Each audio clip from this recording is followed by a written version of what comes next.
Hello. Welcome back to the Jeff Podcast. Fried, that's Mike Luciano. Trying to act like we just saw a regular ass game here. Jets suck, man. This team blows. This team's really bad. I don't know what we just saw. That was terrible. I mean, I know what we saw because it's what we've seen other times. Like, it's not even the first time we've seen that from this team this year. Also, if you're just tuning in, I'm in a weird background. I know I'm in a different setting. I'd still the same outcome, though. Doesn't matter. Still the same Jets. Same Jets team. Yeah, man. I don't know. I don't know what you want to say. I don't know how we're going to start. But yeah, welcome to the show. Welcome. We're going to talk about the Jets for a little bit. We're going to try and talk about whatever the hell is. We just watched 30-0. Hi, Brian. Hey, buddy. How was your Sunday? I hope it was good. Honestly, there was a very quick turnaround for me from being a little hopeful, marginally hopeful, to just going straight back to apathy. And I'm there again. I don't care. I genuinely don't care. If you want to say that the Jets should fire everybody, I'm fine. I'm fine with that. I'm on board with that. Do it. Go for it. They're not gonna, but I'm on board with it. If you want to do it, that's fine. I don't know what there is to say, Mike, but the Jets are a really bad football team. And that was, I want to say, one of the worst games of the season, but it's there's been so many that it's hard to even say. This might have been the worst. All right, let's not, I don't want to defame our great sponsors and all of our podcast listeners beforehand by associating them with this direct. So let's get them out of the way first. Sure. You can find us on Apple Podcasts, Google Podcasts, Spotify, Overcast, wherever you get your podcasts. We're on all those spots. YouTube and TikTok at the Jet Press for both. Make sure you subscribe. Make sure you get this stream a like. It's really big for the algorithm. Like, it really does genuinely help. Leave a good review on Apple Podcasts. Again, that genuinely helps. So you guys know that at this point. I went into the kitchen before we started recording, and I got garbage bag. I can't put it on my head for too long, but you know what? I can't put the bag over my head. I don't want to asphyxiate myself, but this team is garbage. Yeah. Oh my god. Find me one area. Forget playing okay. Find me an area on this team that was below average. Thomas Morstead. Not even. He had a couple bad punts. Hey, don't you dare speak ill will of Thomas Morstead. Friend of the show. Amazing guy. Great punter. Bad today. Garrett Wilson, no catches in the first half. Zach Wilson, horrible. Fumbled the ball. He got hit. Zip it. If I hear what was he supposed to do there? Don't fumble the ball. That's what you're supposed to do there. That was it for me. I was like so prepared to just be like, all right, I'm going to go and have a normal day on Jets Twitter. And then one of the first plays, Zach Wilson. Obviously, yeah, Mekhi Becton had an awful game. He got toasted. He gets. Oh, you mean Mekhi leads the league in sacks allowed as an offensive tackle? Becton, that guy? No one's denying that. But when someone's like, yeah, maybe Zach shouldn't just try and throw the ball as he's getting sacked and then he fumbles it. Yeah, that is on Zach Wilson. It's not like, what was he supposed to do? Not fucking fumble the ball. So as soon as that happened, and as soon as I put that out on Twitter, and I'm getting a bunch of people replying like, oh, you're an idiot. I'm like, oh, that's it. I'm not even going to bother today. Like, and then the defense actually started out okay. It was 10-0. The one touchdown they gave up, they started on the 1 yard line because of the aforementioned Zach fumble. And the field goal, they started in Jets territory because of they went for the punt, the fake punt, right? Exactly. So I'm like, okay, fine. And then DJ Reed with no safety help, Jalen Waddles runs by him, and then that was it. That was everything. That was the season. That was the game. That was the hopes of Aaron Rodgers coming back. That was it in one fell swoop. All gone. I don't even want to. We spend a lot of these streams discussing the quarterback play. I mean, we can't even do that. I mean, talk about like there's nothing even. Wilson sucked. Trevor Siemian turned the ball over 3 times. The Jets didn't score an offensive touchdown for the 4th game this year. This is now the 12th game this year where they have 1 or fewer offensive touchdowns. Kansas City and Houston. Yeah. Also, the 2 non-god awful Zach starts. Those were the 2. And actually, I'm more mad about this one than I was about. Here's why I think I'm more mad. Because the Kansas City game, good start for Zach. Yep. Follows it up with okay, Denver and Philly. Wins. I'm like, all right, like he's making it work. And then he fell apart. Then he has the best start of his career.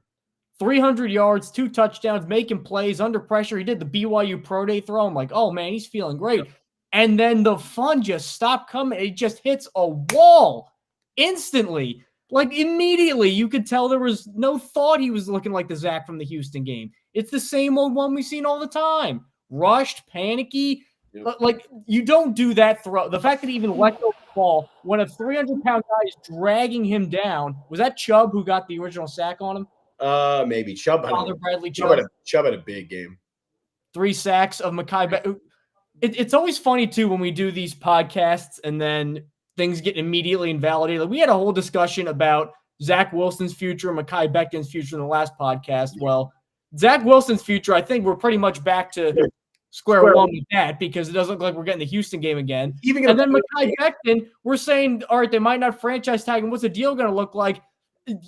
With that performance, should he even start next week? I mean, for crying out loud, he's given up more sacks than any tackle in the league. I know the offensive line's bad, but he's been one of the healthy guys, and he's been the worst at his position by a certain metric the entire year. I think I said it on Wednesday, and I definitely wholeheartedly believe it. I said that there's a better chance that Zach Wilson is back than Mekhi Becton, and I don't think that Zach Wilson can be back. So I definitely don't think Mekhi Becton is back, especially after this game. It definitely says a lot, with especially all the turnover that they've had on that right side of that offensive line, starting Jake Hansen there today and Billy Turner at right tackle. It says a lot that Mekhi Becton was probably their worst of the 5 offensive linemen. Tomlinson also had a pretty rough game on first glance, and again, those are your 2 healthy starters. Those are the only 2 guys that week 1 they were starting on this offensive line. So I don't know what that says, but yeah, man, this is 8 straight losing seasons, 13 years in a row without the playoffs. Same shit. It is the same shit over and over again. And we know that they're not going to change anything. They're not going to make wholesale changes going into next year. So what do we even have to talk about? Like, genuinely, what are we going to talk about? Trevor Siemian was awful. You know what?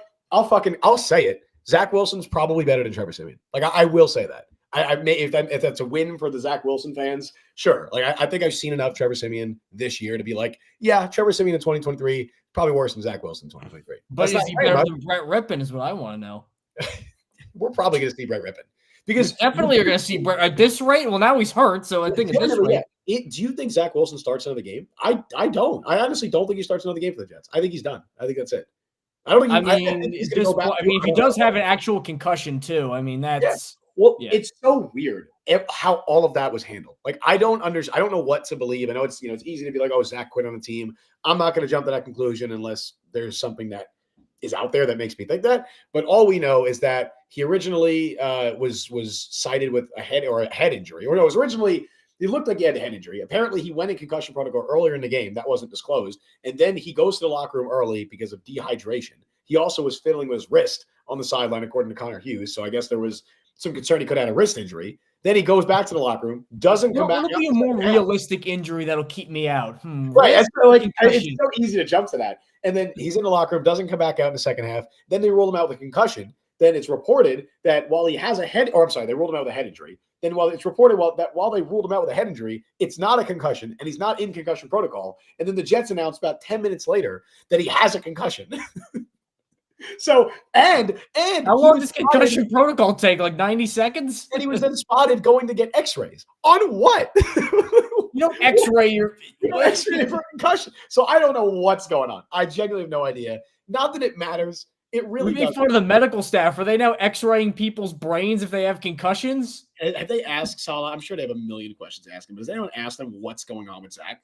I don't know. I know it's easy to jump at this point. Not in a way to sound dismissive or like we're glad we're certainly not, but like it's going to change anything. It's not.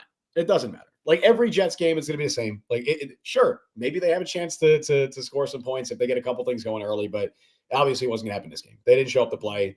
That's on the coaching staff. Like, I don't think this was it was a talent issue, sure, but it was also on the coaching staff, like, for sure. The Dolphins, especially with all the injuries they had, were not this much better of a team than the Jets. Jets got outcoached, like thoroughly outcoached. And honestly, on both sides of the ball, offense and defense. Mike McDaniel and the Dolphins came out with an awesome game plan. They attacked the Jets defense exactly how they should have without Tyreek Hill. And obviously, San Francisco guy who knows probably how to attack Robert Sala's defense better than our guy who was with Mike McDaniel. Which is arguably how the Jets were able to have so much success against the Miko Ryans and the Texans last week. So I think they got thoroughly out-schemed, out-coached. The players did not look like they came up. They showed up to play. I don't know what else there's to say. So, yeah, if you want to be like, yeah, fire Saleh, sure, man, go for it. I mean, they're not going to. That could be an opinion you have, but they're not going to do it. We know that's not going to happen. They're not going to fire Nathaniel Hackett. Again, it's the same thing we've been saying for weeks. Like, if they're going to make any changes, they should fire Keith Carter. He should not be here. There were so many offensive line miscommunication issues, and I know they've had so much turnover there. But he also does not have a great track record in Tennessee. He was not liked by his coaches or by his players. He should not be here. I imagine he'll make other minor offensive coaching changes. Maybe, maybe new QB coach, maybe new wide receiver coach. But realistically, this is going to be the same team. And you just got to hope that Aaron Rodgers can fix everything. And let's get to some of your comments, including the broken Stephen Farrell. I can't do this anymore. I mean, we can barely do it anymore. We're Even here contractually here, but I mean, sorry to ruin your night, Stephen. Go to get some sleep. Get some sleep, man. Literally anything would have been a better use of your time than this. Stephen L. Salah should be out. I mean, I still don't necessarily think that, but this is the week to do it, man. This is the week to. They won't. Like they're not gonna. But they're not gonna. They've said they don't want to. Aaron Rodgers doesn't want to. The players like him. They're not gonna. So you can say it all you want. Ryan Moss, O-line forgot they had a game today. And I've normally pushed back on some of the O-line criticism because A, they've been hurt so much.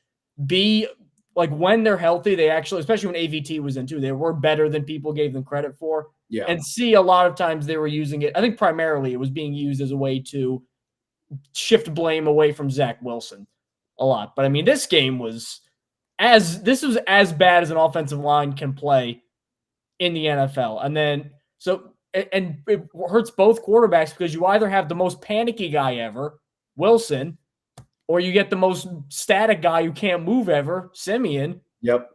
And it hurts both of them. It does. Yeah, this was probably one of the worst, if not the worst, offensive line performance of the season. For as much shit as, Zach maybe deserves for the fumble, like that was definitely his fault. I don't think Zach Wilson had much of a chance in this game. Neither did Trevor Simeon. Like they were under constant pressure. As bad as they may have been, and they probably wouldn't have been much better if the O-line was even a little bit better, but they didn't have a chance. Like I can't be too hard on Zach for the game because I don't think he had a chance before he went out. I really don't. Steven, can we talk about something else? Let's not do this to ourselves. I saw Godzilla -1 a couple weekends ago. It's a fantastic movie. You want to talk about movies? Dude, I'll talk. I had Tyreek Hill in fantasy this week, so I was not particularly pleased that he was out. Even as a Jets fan, I was like, maybe this could be good. Maybe there's a chance because I talked myself into it. I talked myself going into the game like, hey, maybe there's a chance if the Jets win this. But no, man, nope. Those dreams are done. Playoffs are done. Aaron Rodgers not come back. It's not happening. Brian with a double whammy. Sauce had a great day, in my humble opinion. Sauce is exempt from these conversations just because he's Sauce. But I'm just so glad. I'm so glad it was. I mean, I don't want to say. I'm so glad it was DJ Reed that got burnt, not Sauce. Because if that happened, we would see Sauce getting beat on that play by Jalen Waddle every day on Twitter for the next fucking. People show Sauce getting burnt on incompletions. I know. So imagine he actually got burnt on a play like that. Never heard out of it. Or the Shakir one, which wasn't even his guy, but they still do that. Yep. I can't even talk down to the Panthers today. Yeah, Panthers won 9-7. They did. And another one from Brian. Flacco's about to probably lead a fourth quarter comeback victory. See, here's the thing too. He did. Write this off as just they were. Oh, he did. Oh my God, they're up 20-17. It's 2017. They came back. I kind of want to see Justin Fields do well, but anyway, outside of that, we can write this off as just, we signed a veteran quarterback off the scrap heap in Simeon. He was no good. It's like, well, Flacco was out there. It's one thing to be bad at draft evaluation Bill Belichick for a while he can't draft offensive skill players. He just can't. But he, for some reason, is very good at identifying veteran talent. So when he spends typically, how many huge veteran free agent signings outside of maybe Jonnu Smith have you looked at the Patriots? They've been like, whoa, that was terrible. And how many guys have they let go that have been terrible elsewhere? He gets the J.C. Jackson. He gets the veteran part of it. Joe Douglas doesn't get either because he can't draft Wilson and he can't identify veterans, Simeon, because he looked at Mike White and Joe Flacco, viable NFL backups. Flacco's going to start in the playoffs this year, probably with the Browns. And he said, no, we're not interested in that. And then when he finally had to, he said no to Flacco again. And he went to Simeon, who can't play. I know that it sounds granular to criticize him for that, but he had other options, and he picked the worst one. I will say I think Joe Flacco gets sacked 9 times behind this offensive line. I think they need somebody who's at least somewhat mobile. I mean, Carson Wentz was out there. Carson Wentz reached out to the Jets. He literally reached out to the Jets multiple times and was like, hey, do you want to bring me in for at least a tryout? Nope. That is almost fireable. That a guy who, for all it's to make fun of Carson Wentz, is 2 years ago as a starter, he had 27 touchdowns and 7 picks and was a game away from the playoffs. And then he said, I want to play for you, please, when you had no quarterback and you said no. Like, think about the levels of delusion you have to be in to think like that and think that's a good idea. George Henry, things got to change on coaches. I don't care about one player. It takes a team, and they don't know what the hell they're doing. It falls on Joe Douglas and our coach. Like, I mean, yeah, this was because, again, the whole thing with Saleh was the defense. And again, the defense is allowed occasionally. Like, they can have a bad game. How many bad games they had this year, too? I wouldn't even call this a bad game, too. Like, it was not a great game by them, but it's a bad game by their standards. But this is a normal defensive game for most. For the positions they were put in, too, with the field position. Yeah.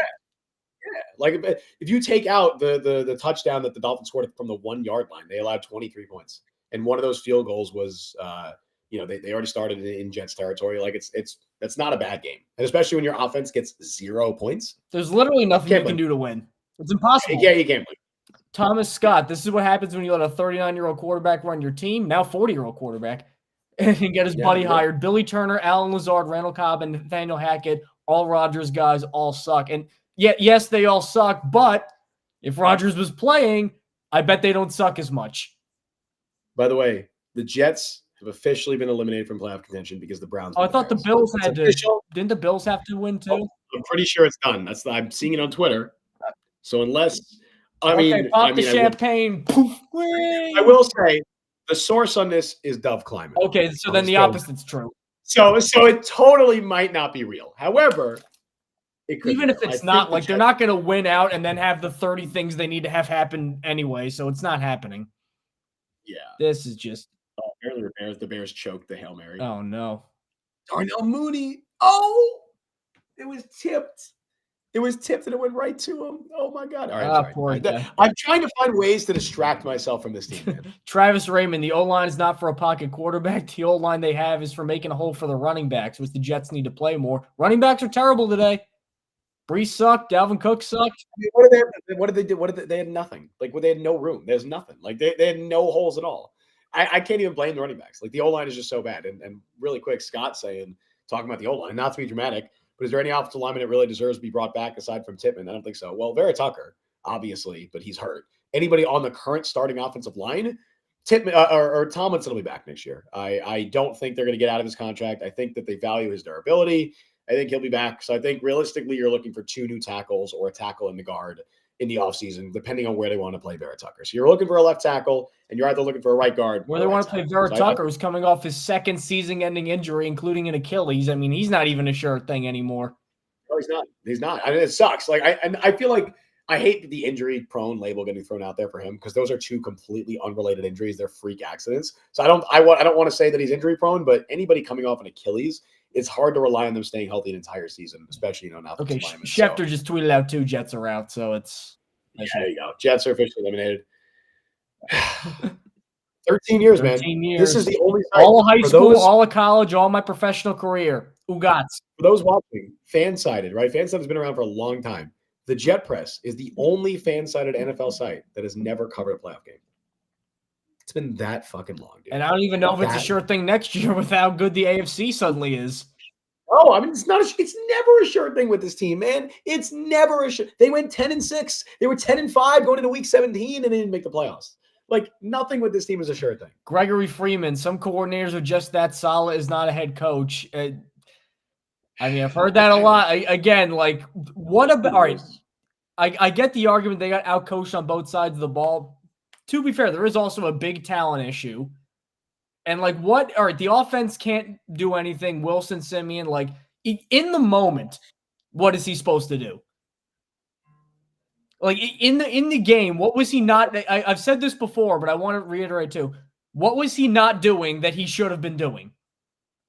Because there's nothing. He was screwed from the jump. The only thing you could point to is an emotional thing. The only thing you could point to is, like, all right, the players came out and clearly felt like the whole entire game was flat. The entire game was flat. But even then, like, then you could say, oh, well, he lost the locker room. Well, I don't think so because the players seem to really like him. So, like, you can't even lean on that. Garrett Wilson, of course, always taking the high road. This man is a saint. He was asked, he was basically just told he wasn't targeted until the third quarter, which what a great question to ask the guy. Literally just telling him he wasn't targeted. He said, I'm aware. And then he responds with, "It seems like we're being unintentional, and that's my mindset. It's simple. That doesn't have to be the case. It was. I have to figure out how I can get myself involved in the first Oh, quarter." Garrett. Oh, poor What's he guy. supposed to do? Did you see him yelling at Shout out to Rodgers? Garrett Wilson. What He was happened? like bitching at Rodgers. I don't know what it was, but he was. He's mad. He's mad. But shout out to Garrett Wilson for always saying the right thing to the media. Like it's so hard in that situation. As he's what is he, 23 years old? Like asking him to always say the right thing in a situation like this, that's not easy for any human being to do. So shout out to Garrett Wilson for being a good guy because he could very easily blow up. I mean, look at what George Pickens and shit is doing in Pittsburgh. Like with a better. I mean, I don't know. It's not a great situation, but it's definitely better than what the Jets have been dealing with. That's anything's better than what the Jets are dealing with. Fucking Tommy DeVito, we were making fun of after the Jets game. He's better than what the Jets are dealing with right now. Yeah. Like I literally I can't find any analysis points because we're right back. We didn't even last a week of optimism. For a tankathon update, the Jets do currently hold the 6th pick. They, of course, play the Commanders next week. And if they lose that, I mean, the Commanders would win. They can rise to, I believe, as high as 4. Unfortunately, the Bears losing. The Bears lost. The Bears losing today, that hurts. And then they get the Lions Jets again soon, I know. But we know the Jets won't. Like, we know what's going to happen. They might, honestly, they might beat the Commanders and the Patriots. I could 100% see that happening. I'm very sure they're beating the Patriots. I will say this: we want good draft. We want good draft position. I could care less. I just want to not have the streak against New England. I agree. I'm not even I'm not going to be It's not like the Trevor Lawrence year, right? Like where I was like, all right, wholeheartedly got to lose this game. Help that draft position. It doesn't even matter. Like I'm at that point. I'm at the point of apathy with this entire regime, with the entire planned Super Bowl window. Like I have very little faith that this is all going to suddenly magically work out next year. But hey, man, that's what we got. That's all we have. Like, what else is there? This is it. This is what they're going to do. They're running it back with this team. And again, it would have. There's at least 2 more, probably 3 wins at Rodgers, and we're in it. And we're not talking about season's over again. Yep. It'll be better. Like, it'll be better with Rodgers next year. But the question is, the $1 million question, is it good enough to win a Super Bowl? Because if the answer is no, then you clearly fucked up, and you need to do something to make it good enough to win a Super Bowl. You need to find ways that it can be good enough because clearly anybody can watch this team and be like, yeah, it would be better with Aaron Rodgers. Obviously, it'd be better with Aaron Rodgers. They'd have a few more wins with Aaron Rodgers. They'd probably be a playoff team, or at least very much in the thick of the playoff race instead of out of the playoffs with 3 games to go. But would it be good enough to win a championship? Because they didn't go after Rodgers with the goal of making the playoffs. That would have been Derek Carr. If they signed Derek Carr, all right, sure, you're hoping he can get you to the playoffs. Maybe you can make a run in the playoffs. But they got Aaron Rodgers because they're like, all right, this is still one of the best quarterbacks in the NFL. And so if they make that move, they need to believe that they can win the Super Bowl. And it's really hard to look at this team right now, even without Rodgers, and say, man, if you just put Rodgers on there and make a couple of small adjustments, they can make the Super Bowl. Because I don't think that's true. Well, I think we're going to move more into draft talk now because Stephen Farrell says, what do you think they're going to do in the draft? Trade down and find some O-linemen. I mean, they O-line first round. I was going to say they have 2 big needs, O-line and wide receiver. I still expect them to make a move in free agency or trade for a receiver. I've loved Devontae Adams. I don't know how much he really wants out of Vegas at this point, but I'm expecting him not to bring back Antonio Pierce. So I think there's at least still a decent chance Adams could end up on the Jets. I think it's much more likely that they go after a receiver in free agency in the draft or free agency in the trade market because finding an O-lineman in free agency in the trade market is a lot harder, especially like a left tackle. So I imagine that would be my route in the draft. I guess if the debate would then be if they keep losing and they end up in Marvin Harrison Jr. range, do you do that and then who knows what else? I wouldn't hate it. I think it'd be like a situation where like when they picked Sauce over Kayvon Thibodeau, like arguably edge rusher was a big. No, you know what it was? It's the Bengals when they had Jamar Chase or Penei Sewell. Honestly, yeah. It's literally the exact same thing. But at least Sewell's turned out to be a really good player, so it's not like win-win. It's a win-win. It's a win-win. But yeah, I guess they could do that, but obviously it'll depend on what they do before that. Like if they trade for Devontae Adams and they have him and Garrett Wilson, I don't think they're drafting Marvin Harrison. Like I cannot imagine that would happen. I feel like it's pretty crystallized too that Mekhi Becton. I need to bring this up because he played pretty much the whole game, and I've never been one guy for some reason that like people go, oh, he stunk it up in a divisional game. Like they make divisional games matter more. Like I get that they matter more in some regards, but like when people are like, oh, he can't beat the Dolphins, as opposed to, well, I never like put a ton of stock into that argument all the time, especially with quarterbacks too. But looking at freaking Becton, if he's got to play Bradley Chubb twice a year, hypothetically, because Chubb is not going anywhere, and this is how he plays, like, I think Becton, these are the kind of games, because now, for those who came a little late and you missed it, Becton now leads the league in sacks allowed. Now, again, sacks are not always an offensive line stat, because how many would be not sacks, rather, were turned into sacks because of holding the ball too long or things like that. I get all that, but when you're offensive lineman, you have 12 sacks allowed in 15 games. That's just not acceptable production. This is the kind of game, almost single-handedly, where some GM who said, you know what, not the Jets, like another GM in the league said, you know what, maybe I could roll the dice on him. Big, strong guy. He's still a pretty okay run blocker. 1 year prove-it deal kind of thing. After games like this, I don't even know if you could consider him a starter anymore. It was that bad. Like, beginning to end, for a guy who was regarded as, not highly as he has, but for a guy who kind of has the responsibility he has and has the name pedigree that he has, that was one of the worst games I've ever seen for an offensive player. Like, it was that bad. He did nothing well the entire game. Al Lazard was quoted in saying after the game, they out-schemed us, out-efforted us. That's pretty. It's right. Looking for words too. It's true. Out-schemed is like, that's a direct criticism of the coaching staff. So I don't know. We'll see how that goes over. But yeah, I mean, with Becton, like the biggest issue with Becton, I think, is that, like, there's so many issues you can point to with this Jets offensive line and be like, oh, injuries this, injuries that. Like, yeah, they're starting their 11 different O-line combination in 15. It's week 15. That's insane. That's egregious. That shouldn't be happening. That's just incredibly bad luck. But Mekhi Becton was the plan. Like, he was the plan. He started week 1 for this team. They went into the year thinking they'd have Dwayne Brown, Mekhi Becton, Max Mitchell, and Billy Turner. Those were their tackles that they planned to have, and you develop Carter Warren. That was their plan. Well, Dwayne Brown's barely played, and he hasn't looked starter or rosterable when he's been out there. Max Mitchell does not even look like a backup caliber tackle. Mekhi Becton is not a starting caliber tackle. If he is, he's a below average starting caliber tackle, just because the O-line depth in the league is very bad. Billy Turner is a fine fringe, like, he's a fine swing tackle. That's what he is. He's a fine swing tackle. So all 4 of their planned tackles, like, none of them are starting caliber at this stage. And maybe you could argue Becton is very low-end starting caliber. And if he's the best of the 4, that's a huge problem. And that's not injuries. That was their plan going into the season. I mean, yeah, Dwayne Brown got hurt, but even before he got hurt, he didn't look very good. And also going into the season, expecting him to play the whole year after he missed a lot of last year, missed pretty much all of the summer, and he's 40 years old or almost 40. It was a bad plan. So I can't blame them for like Jake Hansen starting at right guard. That's not Joe Douglas's fault. There's nothing he could do there. He had Elijah Vera Tucker there. He got hurt. They signed Wes Schweitzer, who's a fine backup. He got hurt. They had Joe Tippmann there. He had to move the center because Connor McGovern got hurt. Max Mitchell was playing right guard. He got hurt. Like, it's hard to blame him there.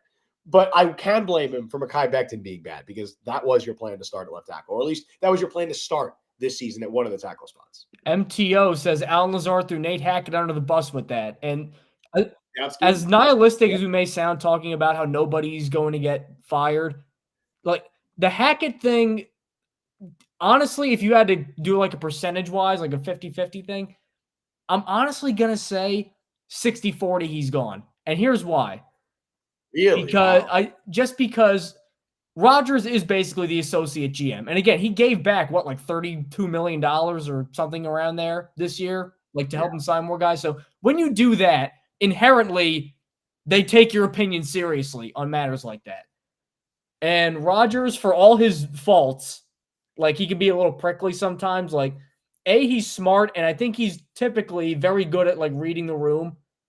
Like, if he's going to come back to most of these guys, and, you know, and the big name guys, Garrett Wilson, Breece Hall, like, if they're pissed at Hackett and they don't believe in him, like, I don't care what Rodgers thinks. Like, if everybody on the team hates him, he'll be like, you know what? Like, I can't be quarterbacking a team full of 40 pissed off guys that hate the coordinator.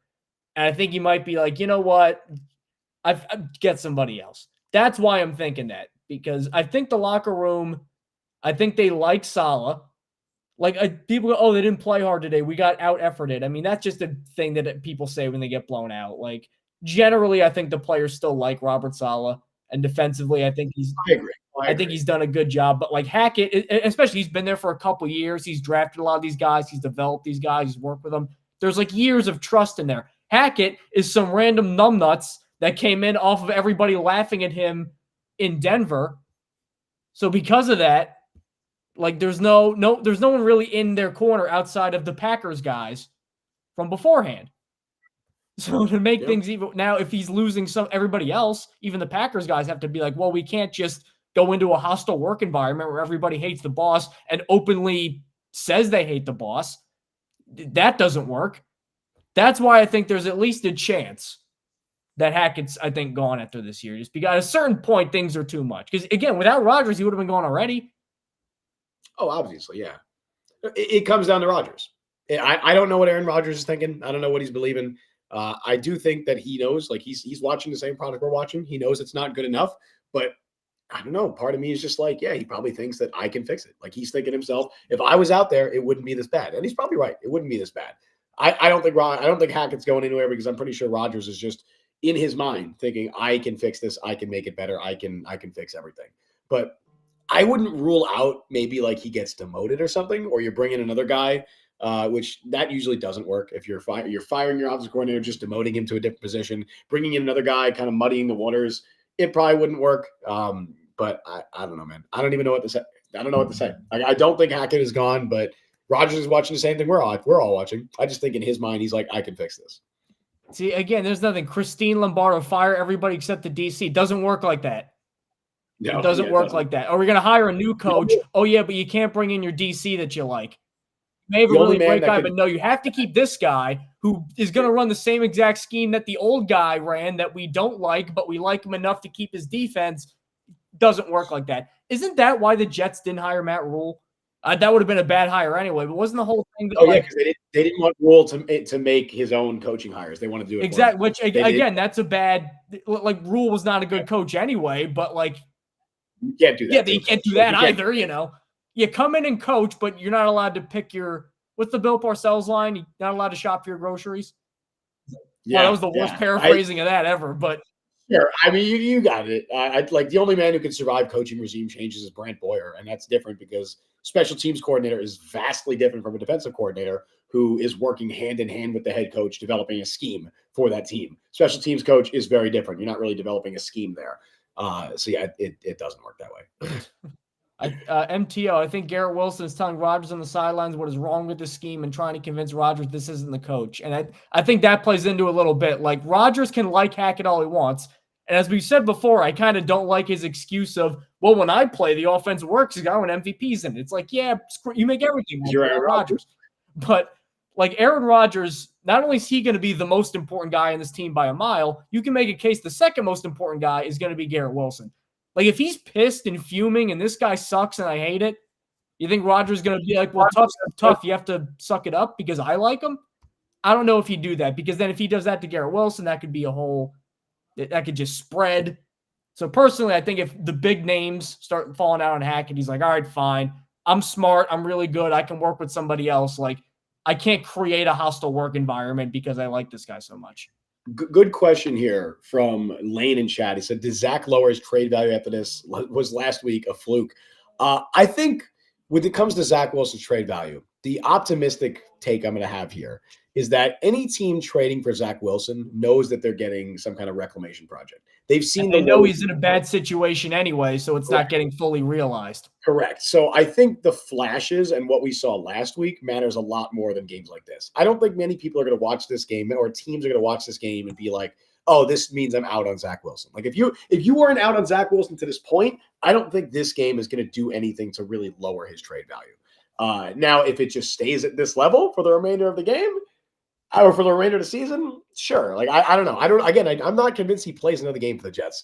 But if he still has a chance to improve his trade value, I don't think he can really devalue himself much more than he already has to this point, I guess. Because I think everyone is aware that it's a terrible system or situation for him. They're aware that like they know what his negatives are. They know his low lights, and they're very bad. They'd be looking at the highlights and saying, we want to try and salvage that. We think we can still make something out of him. So I don't think this game, hurts his trade value that much. I guess we'll see going forward, but I'm not sure he starts another game for the Jets. Ramon, Zach's value is higher after this game. Maybe because it was it's so higher than Trevor Siemian's. Like I do think he's better than Trevor Siemian. I will say that, but also MTO2 Trey Lance went for a fourth. Yeah, but Trey Lance was such an unknown. Yeah. Too, that you're like, okay, like, and again, I don't even know if that trade went well because he went to the Cowboys who had no shot of playing, but and they had an extra year of control. Any team trading for Zach, they're trading for 1 year because I don't think they're going to pick up a fifth year option unless it's like a Panthers Darnold situation. Unless they hire a BYU alum as the GM. Right. It was Andy Reid. Andy Reid, go to Kansas City. No, he would destroy. Oh, that would be a horrible look. That would be great for Wilson. That'd be a really good spot for him. Develop as the back. I mean, they don't even have a clear backup. Maybe he can he could watch Mahomes practice every day. He's like, wow, I'm terrible. I got no shot. And then you retire, and then he moves on to. They called him the Mormon Mahomes. Why doesn't he just go back? Who's they? He can. That's what they called him. That was the thing coming out of college. They called him Mormon Mahomes. You give me a name to some day. I got some bones to pick. Look up Mormon Mahomes. You'll find a bunch of Zach Wilson highlights. There's got to be. There's some. Stephen McLaughlin fire coaches immediately. Saleh's 15-32. You know what? He brings up a good point. Robert Saleh should have made Zach Wilson not fumble the ball. Like, he should have made Trevor Siemian not throw two horrible interceptions. It's fair to criticize Saleh and the coaching staff after this game. I think that's fair. I mean, I know, but like macro-wise, I just don't think he.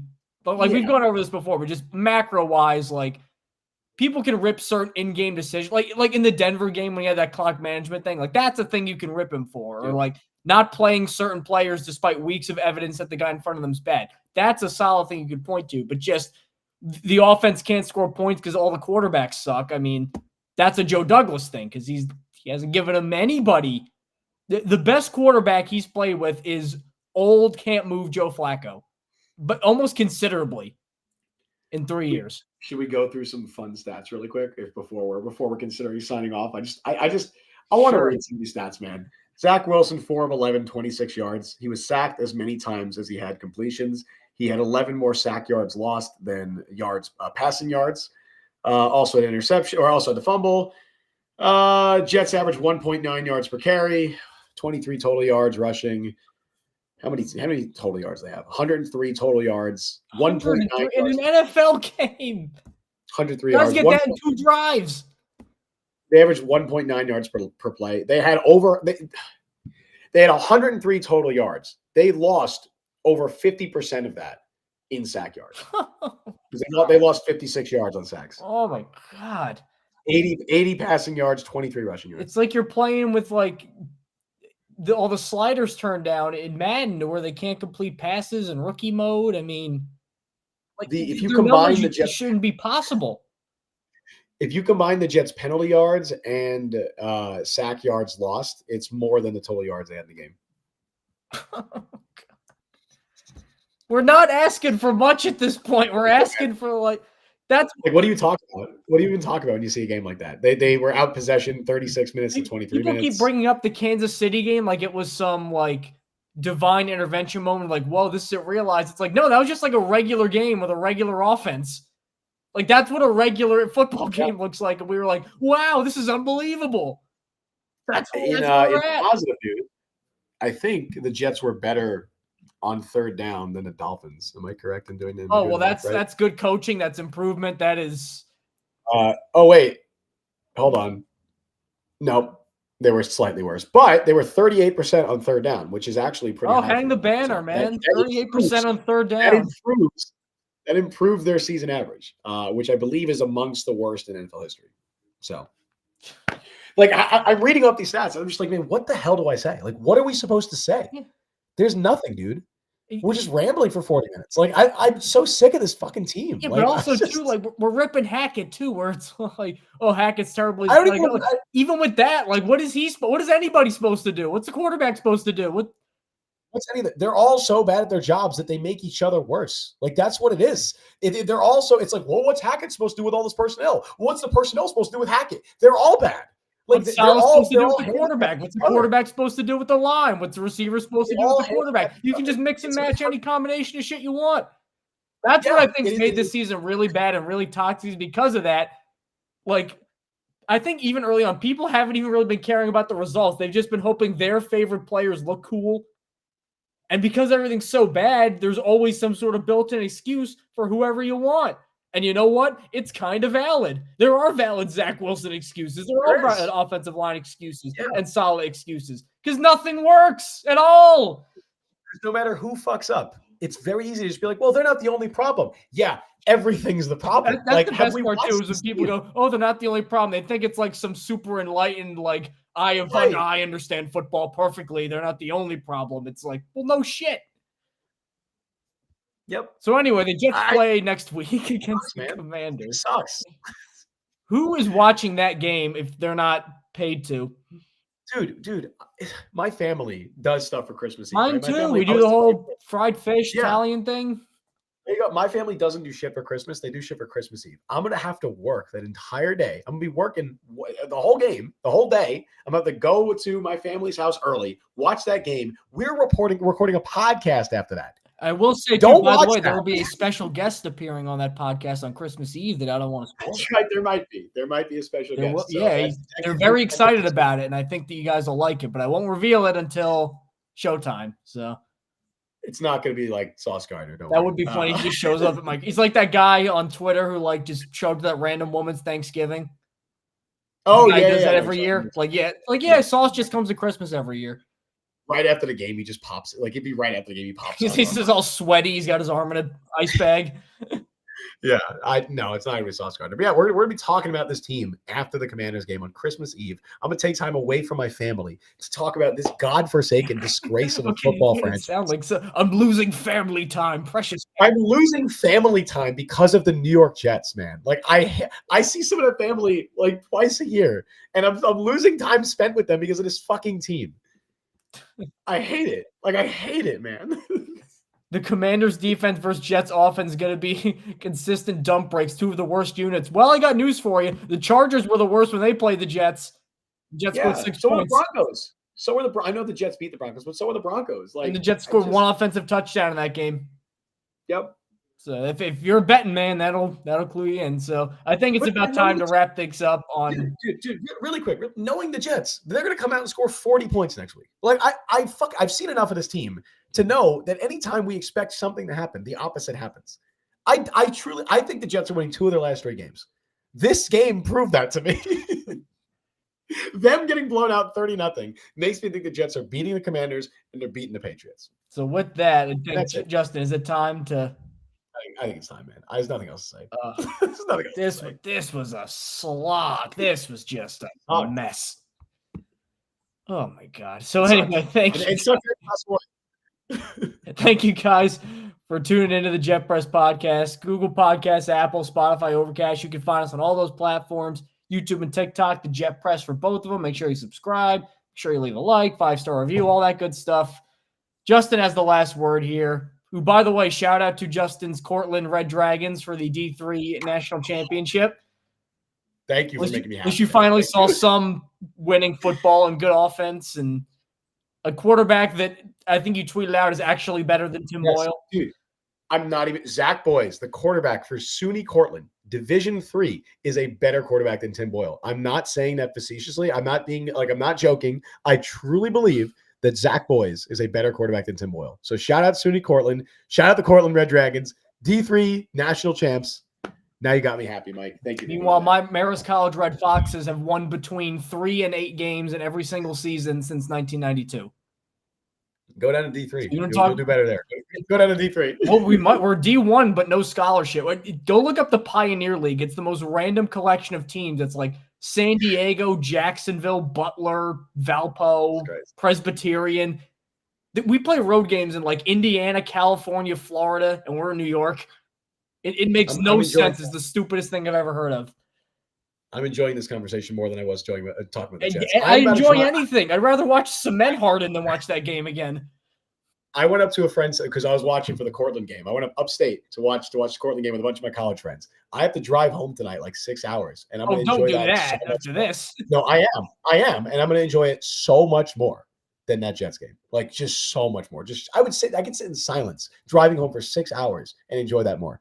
But anyway, on that note, I hope you guys all have a great rest of your day, a great rest of your Sunday. Thank you all for joining us on the show today. You can follow Mike on Twitter at by Mike Luciano. Follow me on Twitter at Justin T. Freed. Follow Jet Press at the Jet Press. Oh, my mic is almost falling. Download the Jet Press podcast wherever you get your podcast. Check us out on YouTube and TikTok. Subscribe, like, hit that notification bell. You guys know what to do. We stream live every Wednesday at 3 p.m. Eastern Time and live immediately following every single Jets game. Thank you all for listening to Jet Press podcast. I'm so sorry that you all had to sit through that. I'm sorry that we had to sit through it. No, I'm not, because we could have not watched it. We chose. It's my job. It's my job. I have to watch it. And honestly, I'm not gonna. We get like hazard pay. I would watch this team even if it wasn't my job every single game because I'm a psychopath, but I wouldn't enjoy it. I'm definitely not enjoying it. But anyway, I hope you guys all have a great rest of your Sunday. Enjoy your days coming up. And hopefully Wednesday we're in a better mood. But I've been Justin Freed. That's been Mike Luciano. We'll see you guys next time. Happy holidays from the Jet Press.